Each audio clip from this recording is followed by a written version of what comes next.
So we've talked about the impact on ribs of the fact that compressing an area at the front of your body can have serious impingement on your breathing capacity, and we've also talked about how an impact on your ribs that cause displacement of those ribs as a form of shock absorption, such as a car accident or a fall off a horse or whatever, can also impair breathing, and how it's soft tissue that's holding the bones out of alignment.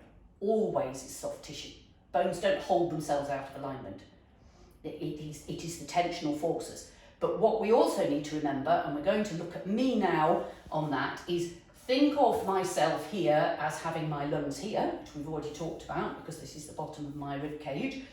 Down here I've got my intestines, which is, you know, all my small intestines coming down out of my stomach, which is sort of here, and then going across on my right hand side to my appendix area, which is the ileocecal valve and so on, where we then go into the large intestine. The large intestine is quite a big pipe that comes here, goes across up into the rib cage here and down, and then exits. And although they are pipes in this area, they are deep. So behind the pipe that runs round in this front section here is a lot of veins. So if we were to spread out the 18 foot of your intestines, your small intestine plus your large intestine, colon, whatever, you would find that you've got these deep fins that are attached behind, which process as the food is coming through the system and digesting. The blood supply in these veins, for instance, is carrying away all the nutrients, taking away the waste products to the through the blood supply and lymphatic systems, obviously killing infections and all sorts of things. But the blood supply is taking the excess water or the waste products across to the kidneys and various stuff to the liver and so on. Now, think, here is my section that's got my guts in, my whole digestive system.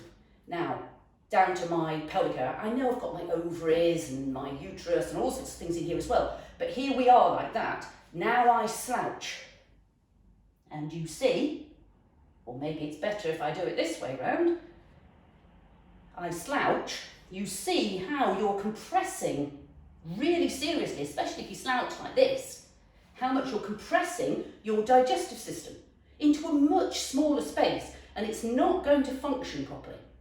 It's going to cause blockages. You run the risk of it starting to slow down the passage of waste products through your body, and if it lasts, then you will actually get areas of your gut that start to kind of, let's say blister in common parlance, but basically you get a diverticular issue going on where you get these pockets, and the waste product that can't get out of your body because it's compressed will go into those pockets, and then it can cause infection and so on. So understanding just really seriously how much our posture, the fact that moving is necessary, part of the reason why standing desks and things like that are useful and people getting up and moving more is it will improve the function of absolutely every bodily organ and so on, as you are using your body as nature intended.